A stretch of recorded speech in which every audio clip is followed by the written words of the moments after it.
Hola, hola a todos, mi nombre es Joana Alejandra Espinosa Díaz y a continuación en esta cápsula jurídica voy a hablarles sobre el análisis de un caso en el cual se utilizó estado de excepción, especialmente el de emergencia económica, social y ecológica.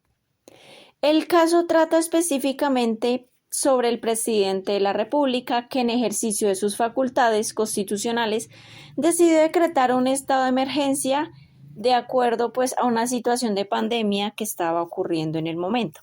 Dentro de las medidas que tomó incluyó la atribución de una nueva competencia a la Procuraduría General de la Nación, que mientras pues estuviera firme la suspensión de esta actividad judicial, esta entidad actuará como juez en los casos de adopción de niños y adolescentes en los que faltaba que el juez dictara sentencia.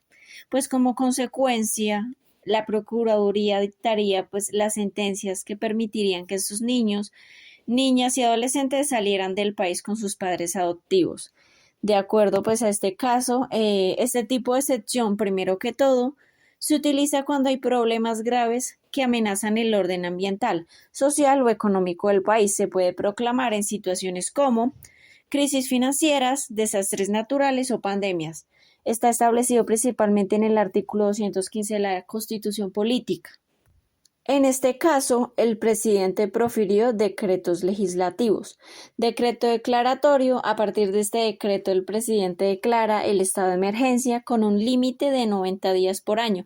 Como condición debe tener la firma de él y de todos los ministros. En decretos de desarrollo, estos decretos se dictan después de la declaratoria de estado de excepción para tomar medidas e impedir el crecimiento de la crisis. En el caso podríamos verlo así: decreto declaratorio, estado de emergencia económica, social y ecológica. El decreto 417, el presidente declara un estado de emergencia frente a una pandemia. Decreto de desarrollo: dentro de las medidas que tomó el presidente, agregó una nueva competencia a la Procuraduría General de la Nación. La Procuraduría pasaría a dictar las sentencias que permitirían a los niños que son adoptados salir del país con sus padres adoptivos. Pero nos hacemos la pregunta: ¿el Ejecutivo podía dictar esa norma en el marco de un estado de excepción? ¿Qué restricciones tendría si lo haría? Sí y no, puede dictar esa norma. El presidente legalmente puede, pero en el fondo no. Él tiene la facultad de dictar decretos con fuerza de ley, ya sea para suspender leyes o modificar competencias, pero no puede específicamente dictar una norma así, ya que excede los límites de la Constitución. Además, sus decretos están pues sometidos a restricciones, ¿no? Las primeras restricciones que tendría son restricciones orgánicas y de separación de poderes. Prohibición de suplantación a la rama judicial. Este estado de excepción no puede usarse para reformas del Estado o alteraciones.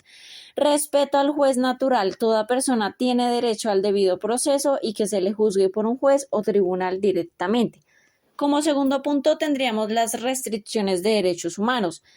En estas no se pueden suspender los derechos humanos ni tampoco las libertades fundamentales en ningún caso ni en ninguna crisis. La protección especial para los niños y niñas y adolescentes. Cambiar el juez adecuado pone en riesgo los derechos o también el descansarse en los requisitos procesales. Como tercer punto tenemos los juicios de constitucionalidad. Hay tres requisitos importantes que se deben cumplir para que cualquier decreto sea válido. Tenemos el juicio de finalidad, que es la acción que debe servir para contrarrestar la crisis inmediatamente. Tenemos el juicio de necesidad, en el cual el presidente debe demostrar que las leyes normales no son suficientes, especialmente en este caso no se cumple ya que se habrían podido implementar audiencias virtuales. Y en el juicio de proporcionalidad, las medidas tomadas no pueden excederse frente a la crisis. En este caso fue excesiva e irracional, ya que suspender o cambiar un proceso alteraría los hechos. Y principalmente enunciamos y desarrollamos tres puntos centrales que eventualmente se estudiarían en virtud del control judicial de constitucionalidad, pues que ordena la Constitución. Como primer punto tendríamos el juicio de conexidad material. Este determina si la medida tomada tiene una relación directa con la crisis, especialmente el control judicial, que requiere doble conexidad. Conexidad interna, las medidas deben tener relación directa con el decreto con el que se declaró la emergencia. La conexidad externa, las normas deben atacar directamente a la causa de la crisis. En este caso tenemos un ejemplo, el presidente decretó estado de emergencia por una situación de pandemia, pero dentro de las medidas que tomó cambió los roles y transfirió el tema de adopción a la Procuraduría. Realmente fue una modificación innecesaria que no tiene relación directa con la crisis. Como segundo punto tendríamos el juicio de necesidad. La medida tomada debe ser realmente necesaria. El juicio de necesidad analiza especialmente si se tiene que disponer directamente de esta norma o existen más mecanismos ordinarios que le den solución a la problemática y no necesariamente se tenga que vulnerar la Constitución. En este caso podríamos ver el claro ejemplo de que no era necesario la suspensión de la actividad judicial y el cambio de rol. Eso afecta y altera directamente los procesos de adopción, como opción se hubiera podido solucionar mediante sesiones virtuales.